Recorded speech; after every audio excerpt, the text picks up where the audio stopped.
আপনারা নবীকে এখনো চিনতেই পারেন নাই। নবীকে কি আপনারা চিনতে পারছেন? আরো জোরে বলেন, পারছেন? পারছেন? পারেন নাই। এখন তো আপনারা ডিজিটাল কমার্শিয়ালদের পিছনে দৌড়ান, এই কারণে আপনাদের এত অধপতন। কার পিছনে দৌড়ান? কমার্শিয়াল ডিজিটালদের পিছনে দৌড়ান আপনারা। তাই আমার দিকে তাকান। রিসেন্ট একটা বক্তব্য ভাইরাল হয়েছে, একজন ইংলিশ বক্তা, আমি তার নাম বলবো না, আমার নবীকে বলছে কাউ ভয়। জোরে বলেন নাউজুবিল্লাহ। আপনার ছেলের এখন ওই বক্তাদের পিছনে দৌড়াবে, কারণ আমরা বলি আমল আছে, ওরা বলে আমল নাই। এটা নাই বললে আপনারা খুশি হন, কারণ আমল নাই। আমল ছাড়া মুসলমান তো মজার মুসলমান, আর যারা বেশি প্রেসার দেয় তারা তো ঠিকঠাক। ঠিক না বলেন? আমার দিকে তাকান। নবীজি কি বকরি চড়াইছে নাকি গরু চড়াইছে? জীবনে কেউ বলতে পারবে নবীজি গরু চড়াইছে? কাউ বয় বলো না। কাউ মানে কি? কথা বলেন না কেন? গরু না? হ্যাঁ, এত মোটিভেশনাল মানে কি বলবো, নাউজুবিল্লাহ বলেন না, এত কমার্শিয়াল। আমি অবাক হয়ে গেলাম। আল্লাহ রাব্বুল আলামিন পবিত্র কালামে হাকিমে আল্লাহ রাসূলকে রাইনা বলতে নিষেধ করেছেন। এই মিয়া, আমি একজন মানুষ, সবচেয়ে বড় পরিচয় ওইটা। আমার তো একটা প্রফেশনাল একটা কাজ তো থাকবেই, এক একজনের একটা কাজ আছে না? কিন্তু যখন একটা মানুষকে আপনি দেখবেন, তাকে কি আপনি রাখাল বলে রাখবেন নাকি আব্দুল জলিল বলে রাখবেন? সাধারণ মানুষকে কি এভাবে সম্বোধন করা যায়? তাহলে নবীর ক্ষেত্রে এটা করলে এটা কি কত বড় বেয়াদবি, চরম বেয়াদবি কিনা বলেন? সে দেশ থেকে যাওয়ার আগে এত জঘন্য জঘন্য বক্তব্য দিয়েছে আপনার আমার প্রাণের নবীকে নিয়ে, যেটা কোনো মুমিন সহ্য করতে পারবে না, যেগুলো কুফরি হয়েছে। কি হয়েছে? নবীকে কথার দ্বারা, চিন্তার দ্বারা, ভাবনার দ্বারা, সমর্থন দ্বারা কোনোভাবে নবীর ইজ্জতে আঘাত করা যাবে না। ইজ্জতে আঘাত করলে সেটা কুফরি হয়ে যাবে। আপনারা বলেন আমার নবীকে কাউ বয় বলা কি এটা কি নবীকে ইজ্জত দিয়েছে নাকি নবীকে অপমান করতে কিনা? উনি অপমান করলে কি আমার নবী অপমানিত হয়ে যাবে? উনি মনে হয় একটা পরে নাই, ওরা পায় না লাকা যিকর। সম্মানিত উপস্থিতি, তার মনে হয় কয়েকদিন আগে তিনি বলেছেন ঐক্যের ভিত্তিতে শুধু লা ইলাহা ইল্লাল্লাহ। আপনারা বলেন লা ইলাহা ইল্লাল্লাহ দিয়ে আপনি সারা জীবন কি আল্লাহকে পাবেন? মুহাম্মদুর রাসূলুল্লাহ সাল্লাল্লাহু আলাইহি সাল্লামকে যদি লা ইলাহা ইল্লাল্লাহর পাশ থেকে আলাদা করা হয়, আপনারা কি কিয়ামত পর্যন্ত যদি হায়াত পান, আপনারা যদি আল্লাহকে রাখেন, আল্লাহ শুনবে? আর যারা বলেন শুনবে? আমার দিকে তাকান, আমি কি বলে একটা মন দিয়ে শোনেন। কাউবয় বলে নবীজিকে জঘন্যভাবে অপমান করেছেন, এটা কুফরি হয়েছে। এবং যুবকদেরকে তিনি কি শিক্ষা দিতে চায়? এই মিয়া, যেই লোক ডক্টরেট করার পরেও আমার নবীর মর্যাদা বুঝতে পারে না, সে কখনোই ডক্টর হতে পারে না। ঠিক কিনা বলো? আরো জোরে বলেন ঠিক না ঠিক? আমি আপনাদেরকে বলি, আমার দিকে তাকান, এদিকে তাকান, এই আমার দিকে তাকান। ডক্টর আহমদ পিয়ারা বাগদাদি পীর সাহেব কেবলা বলেছেন, of all the great religious personalities of all prophet, Muhammad Rasulullah sallallahu alaihi wasallam was the most successful. তিনি বুশরা ইউনিভার্সিটির লেকচারার ছিলেন। তিনি বলেছেন পৃথিবীর বুকে যত নবী রাসূল এসেছে, ইমামতি থেকে রাজনীতি পর্যন্ত প্রত্যেকটা জায়গায় মোস্ট সাকসেসফুল আপনার আমার প্রাণের নবী সবচেয়ে বেশি সফল। যেরকম সুবহানাল্লাহ। তা আপনি ডক্টরেট করেছেন, নবীকে যদি আপনি চর্চা করতে না পারেন, চিনতে না পারেন, তাহলে আপনি কিসের উপর ডক্টরেট করেছেন, পিএইচডি করেছেন? কথা বলেন না কেন? এবার আসেন আমার দিকে তাকান। আমেরিকার গবেষক মাইকেল এইচ হার্ট তিনি বলেছেন the 100 a ranking of the most influential person in the history। তিনি 100 জন প্রভাবশালীর তালিকা করেছেন। খেয়াল করেন এই যুগের ডক্টর আর বেঈমান কাফেরদের বক্তব্য দেখেন, এরা আমার নবীকে কেমন করে অনার করেছে। ডক্টর আহমদ আপনার মাইকেল এইচ হার্ট বলেছেন ইনফ্লুয়েন্সাল দ্বারা আপনার আমার নবীকে সবচেয়ে বেশি সফল হিসেবে আখ্যায়িত করেছেন। জোরে করুন আল্লাহু আকবার, জোরে করুন সুবহানাল্লাহ। আর জোরে বলেন। আপনারা শুধু আমার কথাগুলো মন দিয়ে শোনেন, আমি বক্তব্যগুলো দিচ্ছি। এদের কারণে আজকে যুব সমাজ ধ্বংস। যুবকরা তো কিচ্ছু বোঝে না। মোটিভেশনাল বক্তব্য দেয়, ইমোশনাল ব্ল্যাকমেল করে, মানুষের মনের ঘরে ঢোকার চেষ্টা করে, কিন্তু আল্লাহ রাসূলের সন্তুষ্টি চায় না। পৃথিবীতে শ্রেষ্ঠ সম্মান পাওয়ার আমাদের কাছ থেকে কে হক রাখে? আমার নবীজি। কথা বলেন কে? আরো জোরে বলেন কে? এইদিকে দেখান, Allah is all in all, follow his law and light for eternal success. আপনি যদি চিরস্থায়ী ভাবে সফলতা অর্জন করতে চান, তাহলে ল এন্ড লাইট আপনি দুটোকে কি করতে হবে? ফলো করতে হবে। ল এন্ড লাইট কোরআন এবং নবী। জোরে জোরে কোরআন সুবহানাল্লাহ। কারণ আপনি নবীর কাছে যেতে না পারলে আপনি কিন্তু কোরআন সম্পর্কে কিছু জানতে পারবেন। তাহলে এখানে নবী আসেনি? কথা বলেন আসেনি? এই আমার দিকে তাকান, কালেমায়ে তাইয়্যিবার দিকে দেখেন, লা ইলাহা ইল্লাল্লাহ মুহাম্মাদুর। আল্লাহ বলেছেন there is no good but Allah, মুহাম্মাদুর রাসূলুল্লাহ সাল্লাল্লাহু আলাইহি সাল্লাম is the messenger of Allah. বিষয়টাকে খেয়াল করছেন? আল্লাহ যেখানে রাসূল, সেখানে আল্লাহ রাব্বুল আলামিন নবীকে কত মর্যাদা দিয়েছে। আর তুমি কি নিয়ে ডক্টরেট করছো? আমার নবীকে তুমি অপমান করে কথা বলছো। এবার তোমার সাথে আবার মানুষ সুবহানাল্লাহ বলে, কারণ সে যখন কাউবয় বলেছে, মানুষ যখন সুবহানাল্লাহ বলেছে, তখন আমি বলেছি এর সামনে বসে আছে অসংখ্য স্টুপিড। ঠিক কি বলেন? অসংখ্য স্টুপিড। নবীকে তো নিচু করে কথা বলছে। নবী কোনদিন গরু সরাইছে? আল্লাহ বলেছে লা তাকুনু রাঈনা, তোমরা আমার নবীকে রাখাল বলে দেখো না। আল্লাহ বলেছে রাখাল বলো না, তুমি রাখাল বলেছো। তোমাকে এত বড় দুঃসাহস দিয়েছে কে? এখনো এই পৃথিবীর বুকে, পৃথিবীর বিভিন্ন দেশে আমার নবীর পাগল আশিকেরা নবীর জন্য জীবন দিতে প্রস্তুত অসংখ্য আছে। কথা বলেন না কেন? আপনাদের কি কলিজায় লাগে নাই? লাগে নাই? আরো বলে 15 লাখ 10 লাখ মানুষ আসছে। এই 61 হিজরিতে যখন কারবালা হয়েছিল, ইয়াজিদ বাহিনী ছিল 22,000। কত হাজার? আপনারা 22,000 ছিল বলে কি আপনারা ইয়াজিদ বাহিনীর পক্ষে থাকবেন? নাকি 72 জন হুসাইনি কাফেলাতে থাকবেন? তাইলে বেশি লোক কি জান্নাতের দলিল, সম্মানের দলিল? আমি আপনাকে বলি, আমি চুয়াডাঙ্গা থেকে প্রোগ্রাম শেষ করে আমি নীলফামারীর দিকে রওনা দিয়েছি। চুয়াডাঙ্গা থেকে হঠাৎ করে রাস্তায় আমার সঙ্গীরা পেটে খিদা লাগছে, খাবার খাবে। কি করবে? খাবার খাবে। তখন আমি গাড়িতে বসলাম, ওরা হোটেলে চলে গেল খাবার খাওয়ার জন্য। তখন শুনি মাইকিং চলতেছে। খেয়াল করেন, আমি নিজে কানে শুনেছি।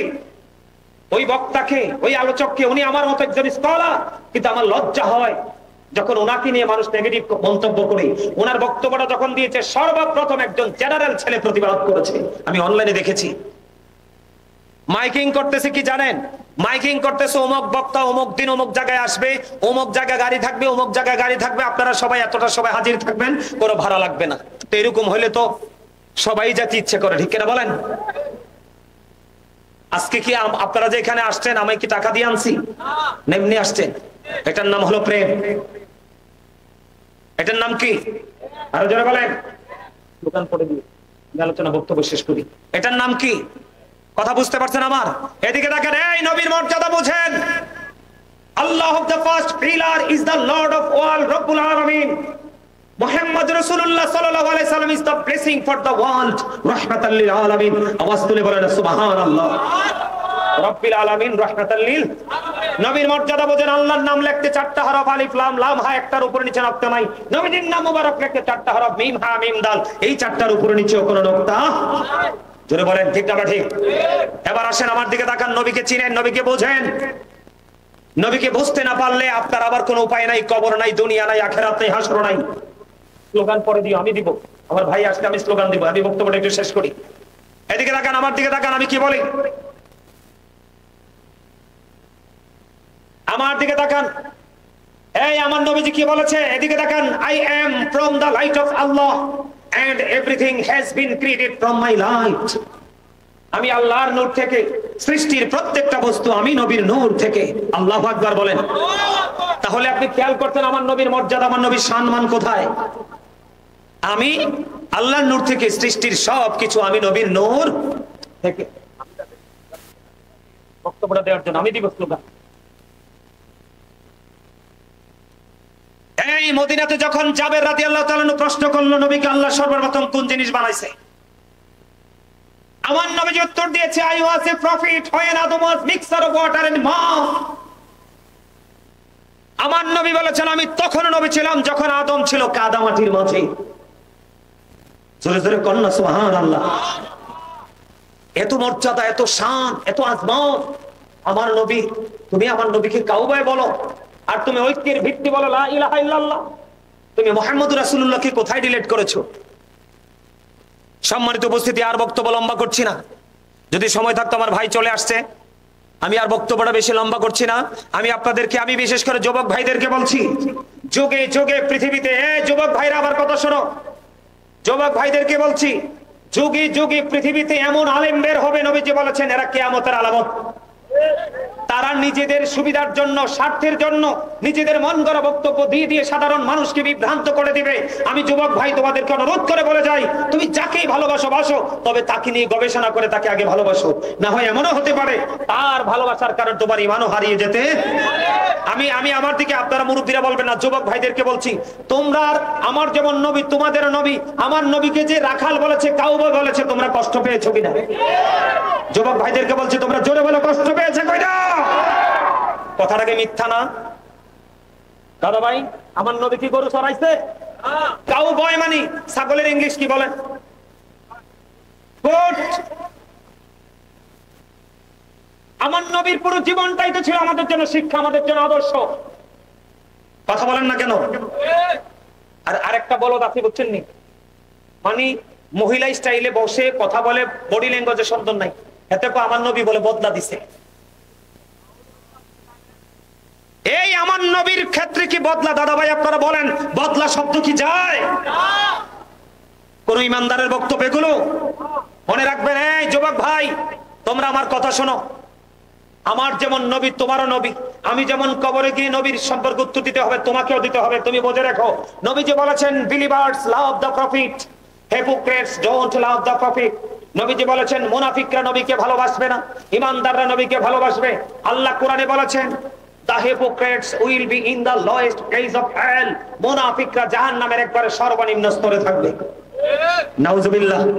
ইন্নাল মুনাফিকিনা ফি দারকিল আসফালি মিনান নার। আমি তোমাদেরকে বলছি, নামাজ কম করো, রোজা কম করো। বলে হুজুর এটা কি বললেন? যদি করো আর কি, কম করো, সব কম করো, আল্লাহ চাইলে তোমাকে জান্নাত দিতে পারে। কিন্তু আমার নবীর সাথে কোন ধরনের কোন গুস্তাখি করো না, তোমার কিন্তু খবর হাসর কোনটাই ভালো হবে না। হবে হবে। এই আমার দিকে তাকাও।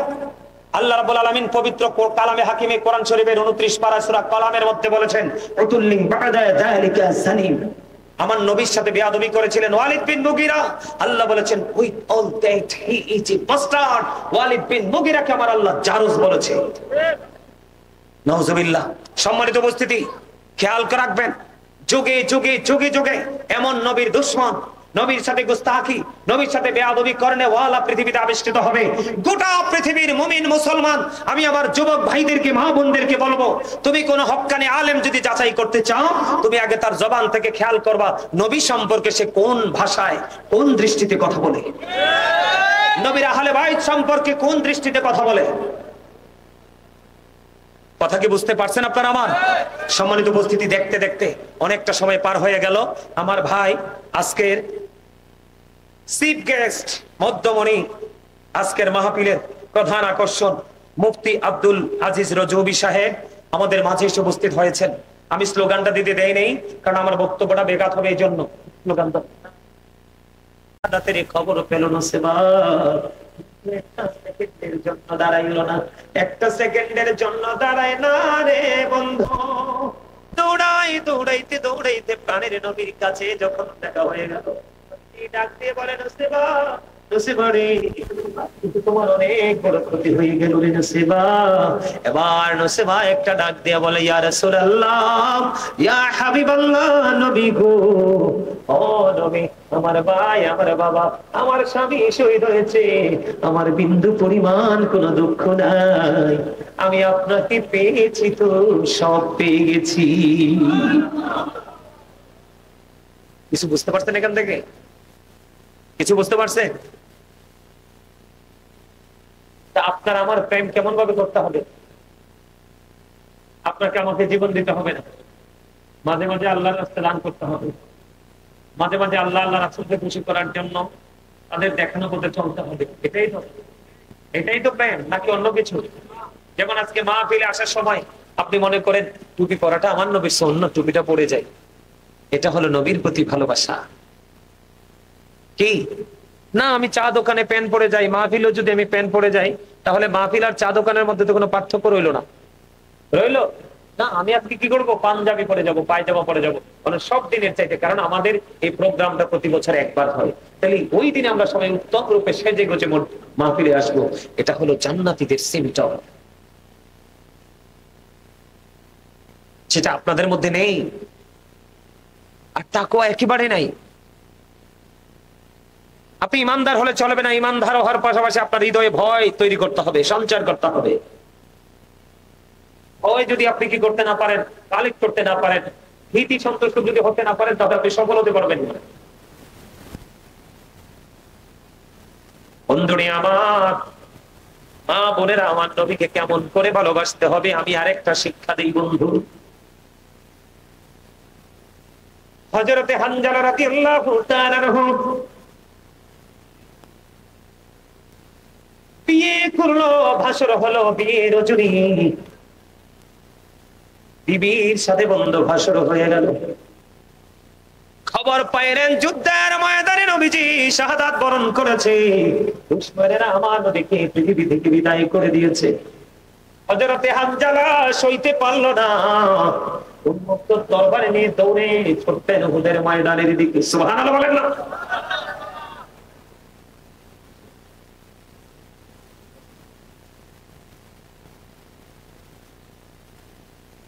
বিবি ফেলে যদি হানজালা বিয়ের জড়িত নবীর জন্য দৌড়াইতে পারে, এই কসবা শিকারপুরের, এই শিকারপুর গ্রামের মানুষগুলো যদি নবীর প্রেমিক হতো, তাহলে আজকের দিনে সব কাজ ছেড়ে মাহফিলে চলে আসতো। কথা বলেন না কেন? সব ছেড়ে মাহফিলে চলে আসতো যদি নবীর প্রেমিক হতো।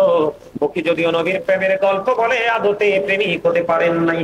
কারণ যারা যদি বিয়ের রাত্রিতে, এই একটা দিন, এই একটা রাত, একটা স্বামী স্ত্রীর প্রথম রাত, এই রাত্রি কত মধুরময়, কত প্রেমময়। ও বন্ধু, এটা আল্লাহর পক্ষ থেকে দেওয়া এক নেয়ামত। ওই নেয়ামতের রজনী বর্জন করে চলে গেল হানজালা, চলে গেল যুদ্ধের ময়দানে। হানজালা কিন্তু বন্ধু গোসল করে নাই, শরীরটা নাপাক। শরীর পুরো নাপাক, স্ত্রীর ইচ্ছাতে মাত্র আলিঙ্গন হয়েছে, ফিজিক্যাল মিনিমাস হয়েছে। নবীর কথা শুনে উহুদের ময়দানের দিকে দৌড়ে চলে গেল। যাইতে যাইতে যাইতে যাইতে বন্ধু, যে অনেক বড় ঘটনা যুদ্ধের ময়দানে হযরতে হানজালা রাদিয়াল্লাহু তাআলা আনহু শাহাদাত বরণ করলো।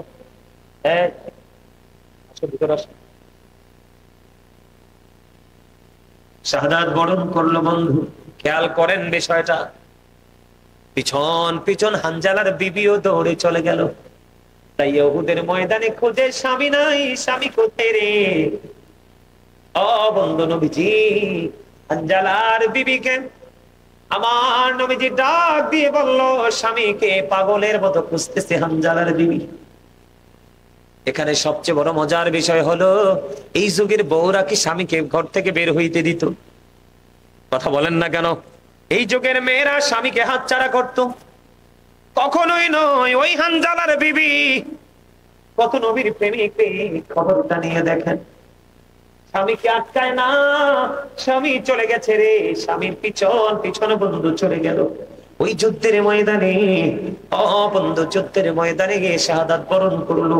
ইন্না লিল্লাহি ওয়া ইন্না ইলাইহি রাজিউন। যুদ্ধের ময়দানে যখন শহীদ হলো, বিবি গিয়ে বন্ধু উহুদের ময়দানে স্বামীকে খুঁজছে।